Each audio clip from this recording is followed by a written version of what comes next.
आरोपी लवकुश की मां का कहना है कि वो लव के साथ खेतों पर चारा काट रही थी। उन्होंने लवकुश ने पानी पिलाया था। लवकुश और लवकुश की मम्मी मैं खेत में चारा काट रही। अच्छा, उस टाइम पे क्या देखा आपने, क्या सुना? ये देखा कि एक हमारे पास तो लड़का आया था छोटू नाम का। उसने बोला कि मेरे खेत में उसकी लड़की पड़ी है। और उसकी मैंने फिर कि उसके मुँह से खून आ रहा है कि उसकी मम्मी ने मैं घर भेजा हूँ लेने के लिए।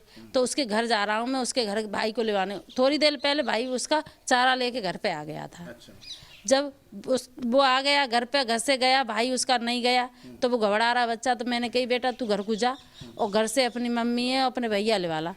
वो आया है घर से अपनी भैया को लेवा के गया है। तो हम तो अपने खेत में चारा काट रहे जब भी। फिर बोला मुझसे वाका बड़ा भाई के ताई। मैंने हाँ कहते हमारे खेत में क्या आएगा। मैंने बेटा मुझे तो मालूम ना, छोटू बता रहा हो कि बाकी लड़की ऐसे है गई है और मुँह में से खून आ रहा है कि तुम गई। मैं ना गई कि जब किल्ला रही ना है, रो रही ना, झिकिया रही ना है तो हम क्यों जाएं कि तो मेरे साथ चलो। अब नहीं चल बेटा। तो मैं और छोटू का भाई सोम सिंह और मेरा बेटा लवकुश, हम चारों जने वहाँ पे पहुँचे तो लड़की ज़मीन पे पड़ी हुई है। उसकी माँ चारा काट रही है। मैंने बेटा का है वो है कि मुझे संदीप ने मारा है। संदीप ने मारा है कि हाँ। इतनी देर में, थोड़ी देर में फिर सब लोग आ गए हैं वहाँ पे।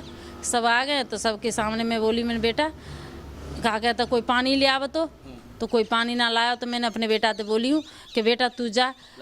लवकुश से मैंने बेटा तू जा बज के और एक पॉलिथीन में मारते सड़क से देख के और भरा से पानी भरला। मेरा बेटा गया है वहाँ से भरा से पानी लेके आया और ला के उसकी माँ के हाथ में दे दिया है कि लो भाभी जैसे पिला दूँ। मेरे बेटे ने तो पिलाया भी नहीं है।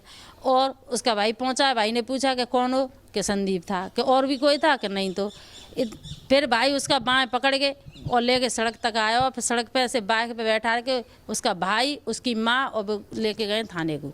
बस मुझे इतना मालूम। तो लवकुश का नाम क्यों ले रहे हैं जबकि लवकुश का नाम घूरे की वजह से नेक दिनाते रंजिश सी चल रही थी। वैसे माँ नहीं बोनती थी, बाप बोनता, दादी बोनती, खूब आते जाते खूब बोनते हम, ऐसी कोई बात नहीं है। जो तो अब उन्हें मालूम होगी कि जो बचाने के लिए पानी पिलाया और मरते समय किसी को पानी भी पिलाओ तो बहू को गुनह एहसान मानता है। लेकिन उसने तो जन क्या कराया मेरे बेटे को।